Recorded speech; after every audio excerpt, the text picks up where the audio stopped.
Oke, baik. Bismillahirrahmanirrahim. Assalamualaikum warahmatullahi wabarakatuh. Oke, anak-anakku kelas 9B ya. Dan juga mungkin nanti video ini bisa dilihat oleh anak-anak kelas 9A dan kelas 9 yang lain. Nah, pada kesempatan kali ini Pak Asep ingin menjelaskan tentang ujian praktek untuk mata pelajaran IPA ya. Eh, Mungkin kalian sudah diberitahu oleh Bapak Ibu guru yang lain bahwa untuk ujian praktek kalian kelas 9 ini menjadi salah satu kriteria yang nanti akan masuk di dalam nilai, dan nilai itu akan menentukan apakah kalian bisa lulus atau tidak gitu ya. Nah, agar kalian bisa mengerjakan ujian praktek untuk mata pelajaran IPA dengan baik, nah ini akan Pak Soe beri penjelasan tentang bagaimana ujian praktek untuk mata pelajaran IPA.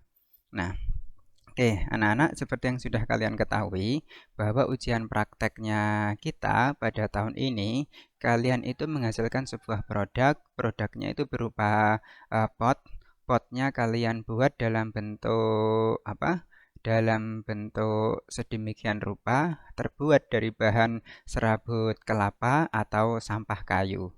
Nah, kemarin kelihatannya sudah dibagi siapa yang harus membuat pot yang dari serabut kelapa ataupun yang lainnya. Nah, terus kemudian pot itu kalau sudah jadi kan kalian kasih tanaman. Tanamannya adalah tanaman epifit. Nah, terus untuk mata pelajaran IPA yang mana, Pak? Nah, mata pelajaran IPA itu nanti yang dinilai adalah tanaman yang kalian tanam itu, ya. Nah, tanaman yang kalian tanam itu, terus kemudian kalian kasih nama tentang taksonominya, kemudian diberi deskripsi. Nah, untuk jelasnya Pak Soeb kasih penjelasan sebagai berikut. Jadi, materi ujian yang akan diujikan untuk mata pelajaran IPA itu adalah tentang klasifikasi makhluk hidup. Jadi kelas 7 kemarin kalian itu bicara atau belajar tentang taksonomi. Apa sih taksonomi itu? Taksonomi itu adalah ilmu yang mempelajari tentang pengelompokan makhluk hidup. Nah, ada seorang ilmuwan bernama Carolus Linnaeus. Nah, beliau adalah ilmuwan dari Swedia yang dikenal sebagai bapak taksonomi. Karena beliaulah yang berjasa di dalam mengelompokkan makhluk hidup sehingga kita itu mudah untuk mempelajarinya. Nah, terus kemudian untuk apa makhluk hidup itu harus dikelompokkan, harus diklasifikasikan? Nah, tujuannya itu antara lain yang pertama adalah mengelompokkan makhluk hidup itu berdasarkan persamaan dan perbedaan ciri yang dimilikinya. Kemudian yang kedua itu adalah untuk mengetahui hubungan kekerabatan antar makhluk hidup yang satu dengan yang lainnya.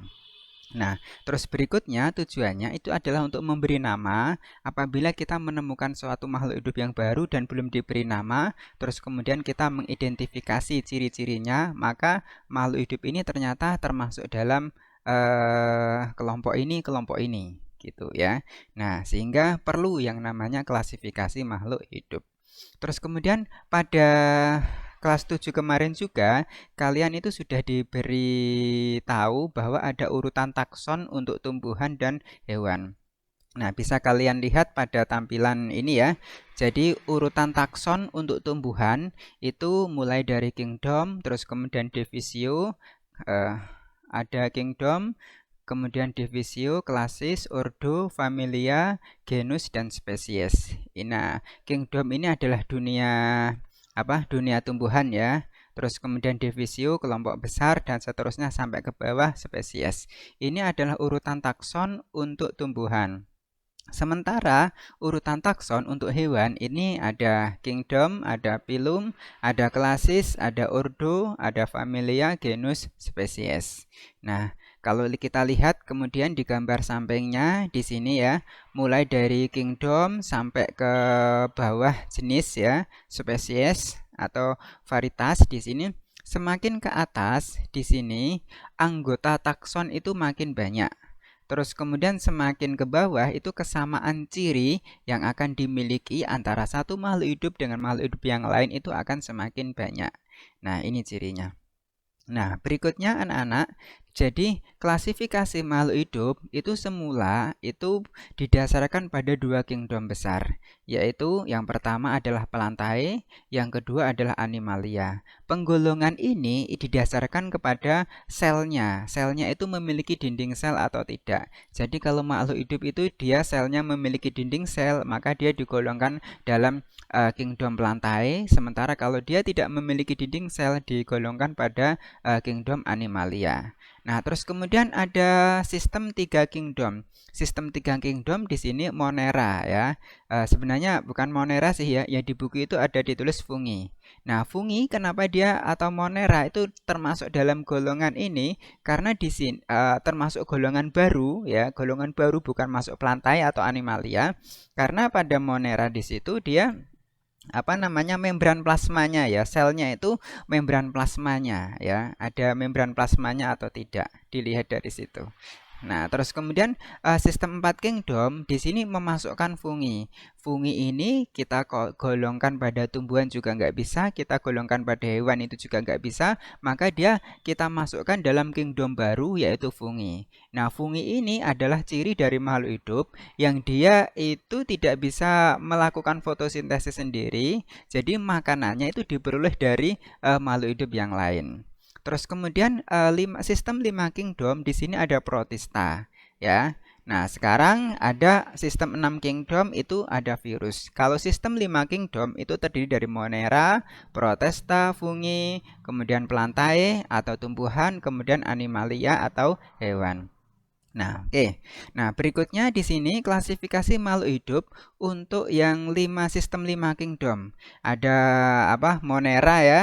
Terus kemudian ada protista, kemudian ada fungi, ada animalia, ada kingdom dari pelantai atau tumbuhan. Nah, ini adalah klasifikasi makhluk hidup yang ada di dunia ini. Dia dikelompokkan dalam 5 kerajaan atau 5 kingdom besar. Nah, sekarang hubungannya dengan tugas kalian pada ujian praktek itu kita akan bermain-main pada kingdom pelantai atau tumbuhan ya, pelantai atau tumbuhan. Terus kemudian kita kaitkan dengan urutan nama taksonominya tadi ya. Oke. Nah, ini terus kemudian ini ya, kalau kita lihat lagi klasifikasi makhluk hidup dengan menggunakan sistem 5 kingdom, ada kingdom Monera, ini contohnya seperti ada bakteri, ada alga biru, kemudian kalau protozoa, ada protozoa, terus kemudian ada alga, terus kemudian kalau kingdom animalia, di sini mulai dari ada porifera, coleonterata, terus kemudian platyhelminthes, kemudian nemalida, ada annelida, ada molluska, ada arthropoda, ada echinodermata, kemudian ada chordata. Nah, ini secara garis besar di sini dia sebenarnya terkelompokkan menjadi dua sih ya. Apakah dia itu memiliki tulang belakang atau tidak. Nah, terus kemudian ada Mycota. Mycota ini adalah kingdom dari fungi. Nah, kalau kita perhatikan di sini dia contohnya ada seperti di bawahnya ini. Kemudian ada kingdom pelantai atau tumbuhan. Ini ada Bryophyta, Peridophyta, terus kemudian Spermatophyta. Nah, contoh di bawahnya. Nah, berikutnya anak-anak, ini Pak Soeb jelaskan ada dua ya, kasih contoh tingkatan takson. Contoh tingkatan takson. Nah, ini di sampingnya ini ada gambar tanaman ini ya, tanaman ini. Nah, tanaman ini kalau kita urutkan taksonominya, nah maka kingdom, kerajaan pelantai. Berarti ini termasuk dalam kerajaan pelantai. Terus kemudian divisionya termasuk dalam Spermatophyta. Kelasnya termasuk dalam monokotil, kemudian ordonya termasuk dalam Aracales, kemudian family termasuk dalam Palma, kemudian genus Arenga, kemudian spesiesnya itu adalah Pinnata. Nah, ini ya. Ini contoh dari tingkatan takson dari tanaman yang ada yang terlihat pada gambar di samping ini. Nah, ini yang nanti akan menjadi tugas kalian untuk kalian selesaikan. Oke, Pak Soeb kasih contoh yang kedua. Nah, ini misalkan contoh tingkatan takson yang kedua, ini di samping ada tanaman bambu. Nah, kalau kita urutkan urutan taksonominya, maka di sini kingdomnya itu adalah kingdom pelantai. Kemudian divisionya itu adalah divisio spermatopita, kelasnya itu kelas monokotil, ordonya itu ordo Poales, terus kemudian family itu adalah Poaceae, terus kemudian genusnya itu adalah Gigantociola, terus kemudian spesies itu adalah Apus. Ya, jadi nama ilmiah dari bambu ini sebenarnya adalah Apus ini. Oke. Nah, sekarang hasil ujian praktek untuk mata pelajaran IPA nanti berupa ini, Nak ya, berupa kartu taksonomi dari tumbuhan epifit ya, tumbuhan epifit. Jadi di sini ada ada dua sisi ya, kartu itu nanti dua sisi, kemudian kalian jadikan satu dengan cara dilaminating, kemudian dirapikan. Sisi yang pertama ini berupa gambar dari foto epifit itu.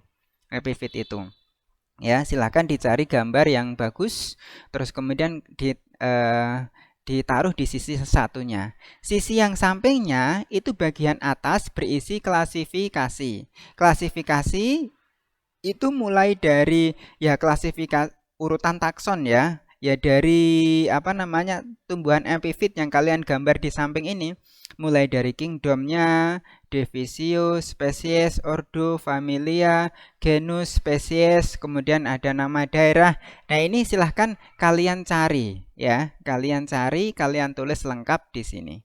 Terus kemudian di bawahnya klasifikasinya itu kalian kasih deskripsi. Ya, deskripsi singkat dari tanaman yang kalian foto di sampingnya. Kalian kasih deskripsi singkat. Nah, setelah dikasih deskripsi singkat, Nak, di bagian bawah sini harus kalian sertakan sumbernya itu dari mana. Ya, sumbernya dari mana? Sumber dari deskripsi yang kalian peroleh. Apakah dari internet ataukah dari buku? Tolong ditulis di sini.